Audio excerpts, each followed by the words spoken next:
justement, je n'arrive pas et je ne sais pas me faire plaisir. Je pense toujours à eux d'abord et après je dis pas que je me fais pas plaisir, loin de là quand même. Hein. Mais voilà, c'est toujours pour Pierre, Paul, Jacques, enfin Kevin, Ophélie, Axel, Dominique, les beaux-parents qui sont actuellement ont besoin de moi. Mais voilà. Dans la famille Bidard, il y a le grand-père, Christian, le père, Dominique, et le fils, Kevin. Mais aussi Josette, Laetitia et Anaïs, qui, comme leur mari, travaillent dans l'entreprise familiale. Enfin, pas tout à fait comme leur mari, car leur implication informelle dans l'entreprise est vue sous l'angle du coup de main et pas toujours interprétée comme un travail. Chefs de leur foyer et travailleuses bénévoles, dans ce 3e épisode d'une affaire de famille, nous nous intéressons aux femmes de la famille Bidard.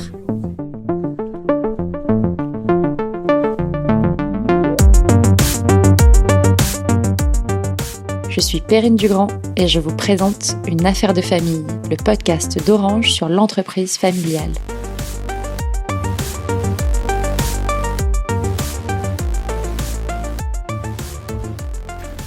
Et votre femme, elle travaille ? Non, ma femme a élevé nos 3 enfants. Du moins, elle ne travaille pas, c'est du travail. Hein. Mais elle n'a pas de métier.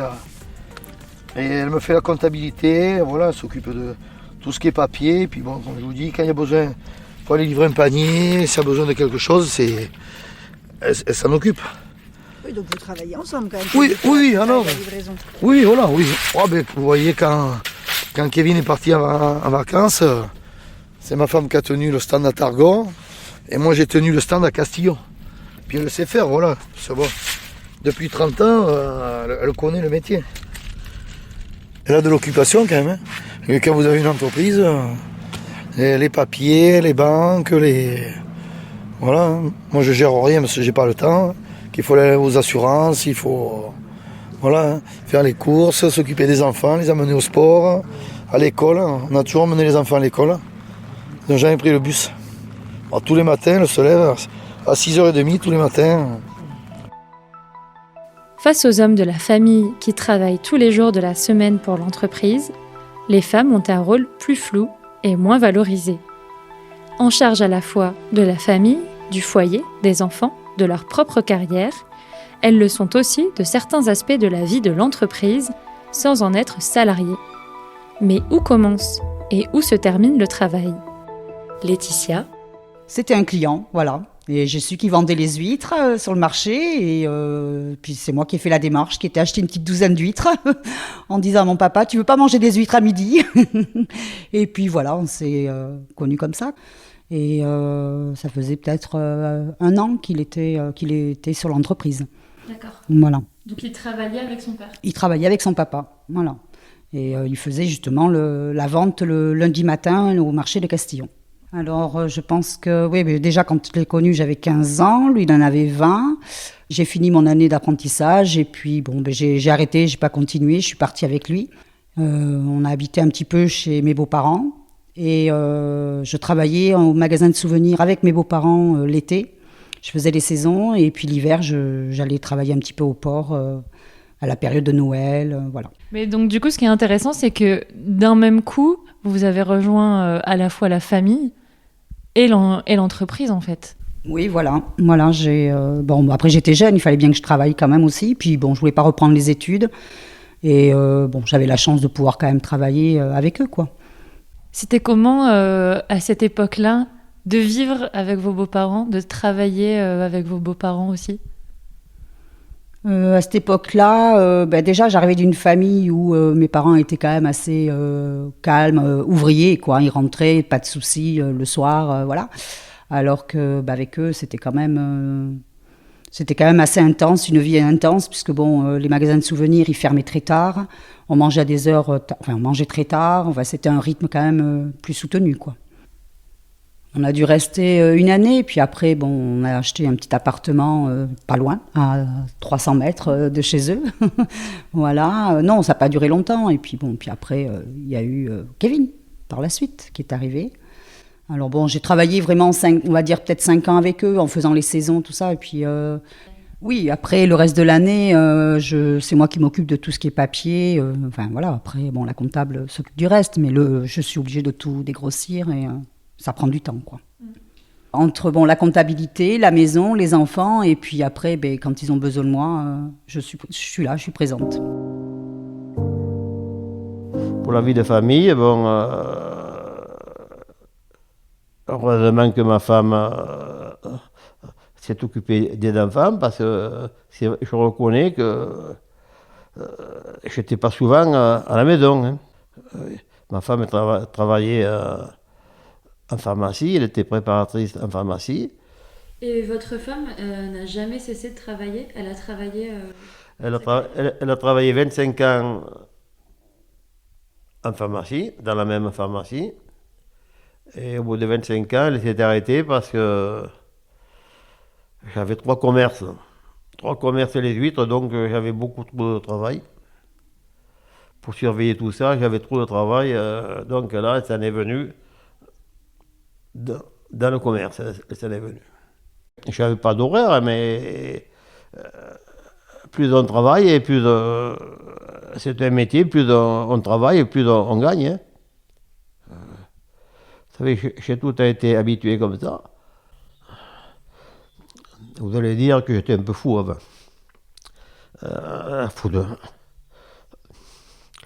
Fou de travail, c'est ce qu'à dire. Et oui, c'est vrai qu'avant, on travaillait beaucoup plus. Je faisais de la journée et j'arrivais à la maison, je prenais le panier, je partais à la pêche la nuit. Voilà. C'est ta mère qui... Oui, ouais, ma mère de fou, clairement, c'est clairement ça. Ouais, c'est clair. Avec ma mère, j'ai tissé un gros lien parce que comme je suis parti à 15 ans, mais mon père, je l'avais une fois par semaine, alors que ma mère, je l'avais tous les jours. Quoi. Tous les jours, j'appelais ma mère, même si ça durait qu'une minute, hein, pour savoir si ça allait, me demander si moi j'allais bien et tout. Et mon père, moi, je l'appelais une fois par semaine. Et des fois un peu moins. Ouais, c'était comme ça. Vous avez moins de choses à voir. Non, c'est même pas ça, c'est que lui déjà il travaillait, ma mère elle a jamais, à partir du moment où, jusqu'à l'âge de 10 ans peut-être, ma mère elle travaillait pas. Elle s'occupait du port, des papiers, de beaucoup d'autres choses. J'avais 2 petites sœurs aussi, bref, elle s'occupait des enfants, de la maison, enfin voilà, on a toujours eu une maison bien entretenue, on est toujours rentré, on a toujours eu... c'est à l'ancienne un peu, c'est vrai que voilà, on arrivait, on a toujours eu à manger, on n'a jamais été en manque de rien, quoi. Avec ma mère, c'est vrai qu'elle a toujours tout fait pour qu'on soit au mieux possible, quoi. Voilà, donc ça c'est avant, mais mon père il réussissait à gagner sa vie seul, donc voilà, moi aujourd'hui je sais qu'actuellement c'est pas possible, quoi. Donc ma femme travaille, moi aussi, et peut-être qu'un jour ce sera pareil, on fera pareil, mais la vie est plus compliquée maintenant. Sur le bassin d'Arcachon, seulement 12% des exploitations ostréicoles sont dirigées par des femmes. Un rapport publié en 2017 pour France Agrimaire sur la place des femmes dans la pêche et l'aquaculture en France soulignait cependant la mixité grandissante du secteur conchilicole. Il précisait toutefois : les entreprises conchilicoles sont en grande majorité des entreprises familiales, tenues majoritairement par des couples, et la question de l'égalité professionnelle homme-femme se pose surtout en termes de reconnaissance du travail effectué par la conjointe. J'en ai 2 filles, mais voilà. Mais après, pour moi, c'est pas un métier. C'est un métier, je trouve, trop physique pour une femme. Il y en a? Il y en a quelques-unes. Quelques-unes, mais qui vont sur l'eau. Je pense il y en a 2 ou 3 peut-être qui travaillent sur l'eau. Elles restent plus à terre, aider leur mari. Voilà, plus à trier à la cabane. Et vos filles, ça les intéresse pas du coup de travailler avec vous ? Mes filles ? Ouais. Non, mais moi je veux pas déjà. Et puis, elles sont pas... Je les ai jamais attirées, l'ostréiculture. Ouais, elles viennent me donner un petit coup de main à Noël, mais j'en ai une qui est jeune, qui a 17 ans, qui fait des études. Et une autre qui a 25 ans et qui n'a pas trouvé encore sa voie. Qui a fait plein de métiers, mais bon... Mais ça ne l'intéresse pas non de venir dans les huîtres. Elle est déjà venue un peu l'hiver et elle trouve que c'est difficile. Le problème, le travail, c'est beaucoup sur l'eau. Je travaille beaucoup sur l'eau et beaucoup à terre. Mais bon, c'est vraiment du travail, c'est 70 heures qu'il faut compter minimum par semaine. Et 70 heures pour une femme, si elle a des enfants, elle ne peut pas y arriver, c'est pas possible. c'est trop compliqué pour une femme, je dis. Après, bon, pour trier, nous quand on trie, voilà. Avant je prenais que des femmes pour trier. Parce que bon, c'est physique comme métier, mais elle reste en place. Un homme, lui, il peut pas. Si on prend un homme, il restera pas en place pour trier, ça bouge, ça y est. Voilà, alors à terre on préfère des femmes, et sur l'eau on préfère des hommes. C'est physique et nous on souffre, alors je m'imagine une femme, ça doit souffrir plus. Hein. Quel point de vue tu partages là-dessus? Non, mais moi je parle du principe que, par contre j'ai entendu ce qu'il a dit, c'est vrai que les femmes, elles trient très bien. Elles travaillent bien, mieux que les garçons. Elles sont plus calmes, elles feront un meilleur travail sur la qualité de l'huître, vraiment, quand elle est calibre. Après c'est vrai que, non, moi je pense que pour le côté physique, il n'y a rien de très très lourd. Une femme, si elle veut, elle peut, dans les huîtres. Mais après voilà, pareil, nous on fait des poches à 12 kg ou à 10 kg, elle peut faire des poches à 7 ou 8 kg. C'est tout, elle en fait plus, mais elle est moins lourde si vraiment c'est le physique. Mais après, non, je pense que on a tout sa place, passons partout maintenant. Franchement, ça évolue la société, hein, de nos jours, ça évolue. Après, voilà, c'est les générations, tout évolue. Moi, je vais dire oui, mon grand-père, il va me dire oh, surtout pas, hors de question, les femmes, c'est pas du tout dans les huîtres. Hein. Voilà, le métier il évolue, tout évolue. Bonjour madame. Alors, c'est pas trop la période. C'est quelques jours plus tard et sous la pluie que nous retrouvons Anaïs à son point de vente devant la boulangerie de Targon. C'est ici, à environ 1 heure de route du bassin d'Arcachon, que l'épouse de Kevin, qui est par ailleurs éducatrice spécialisée, vend les huîtres de l'entreprise familiale chaque dimanche.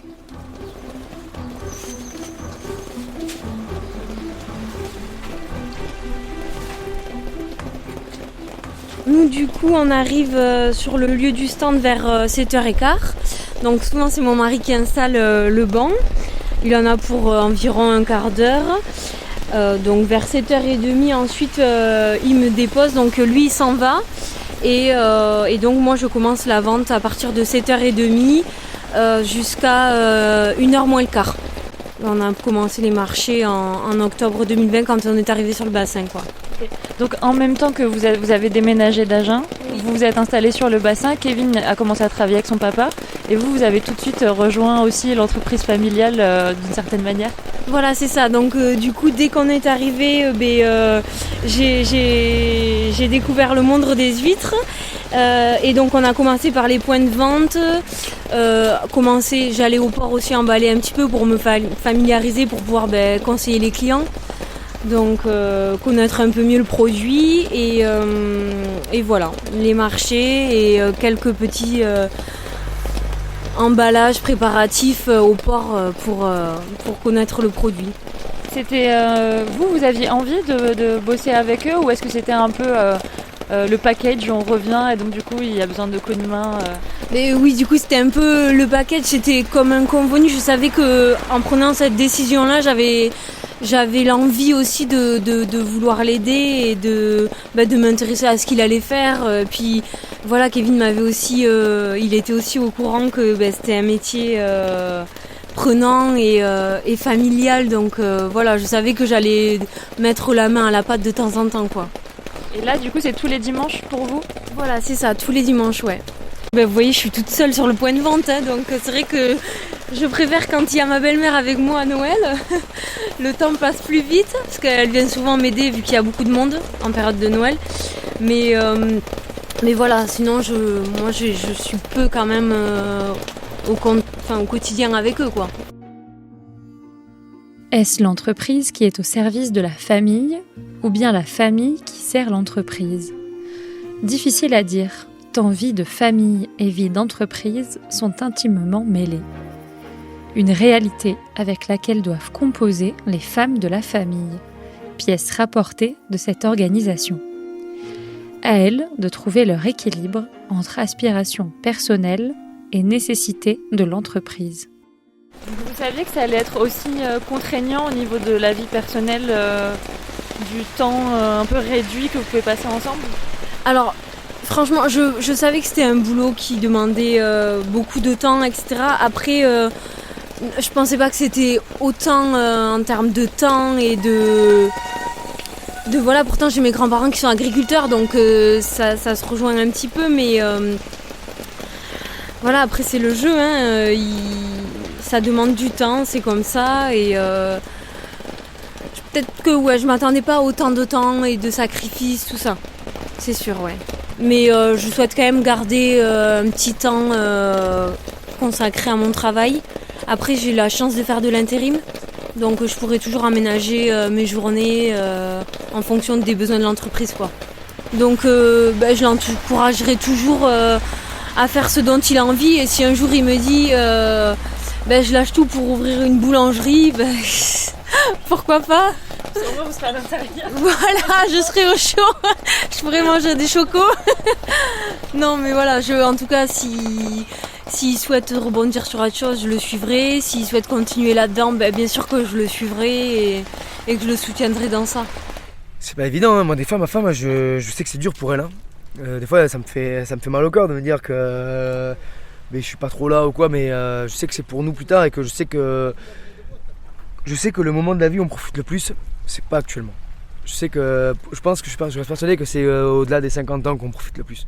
On a des enfants, ils sont plus grands, ils sont un peu autonomes. Si on veut partir en vacances, on est tranquille, il y a tout qui tourne. Mais voilà, tandis que là, c'est là où il faut travailler, c'est maintenant, je pense. Ça a été difficile quand les enfants étaient très, très jeunes, parce que c'était la semaine, j'attendais qu'ils rentrent, et les week-ends, c'était la vente. On est souvent seuls, quoi. Mais pas parce qu'il y a le boulot. Et après, je pense que ce qui est normal, il se faisait des fois un petit peu plaisir quand il pouvait, parce qu'il est chasseur, et il aime la palombe, tout ça. Alors c'est vrai qu'il prend du temps aussi pour ça, mais c'est normal.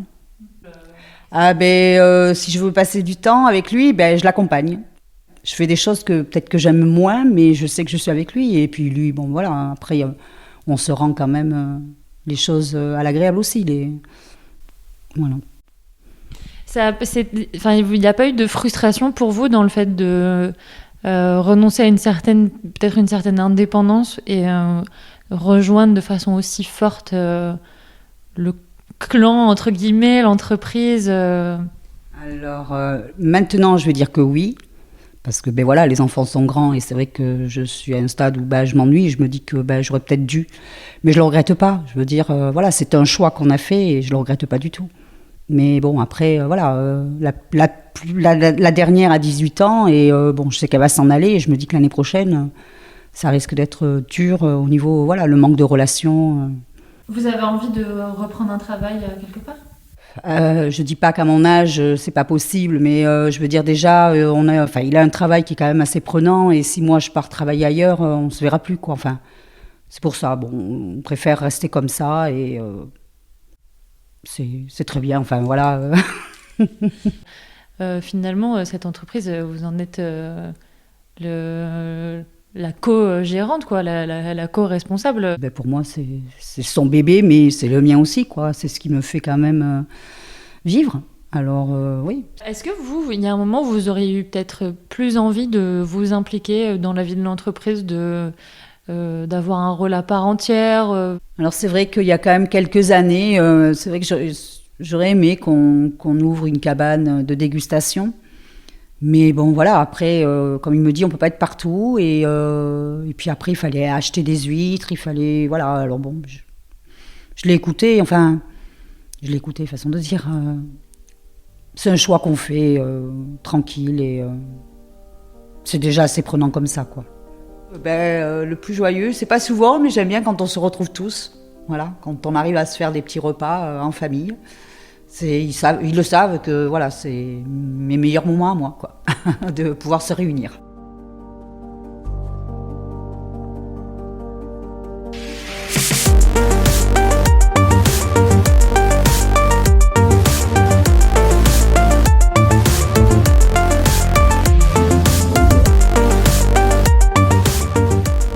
C'était Les femmes de la famille, le 3e épisode de la série d'Orange consacrée à l'entreprise familiale.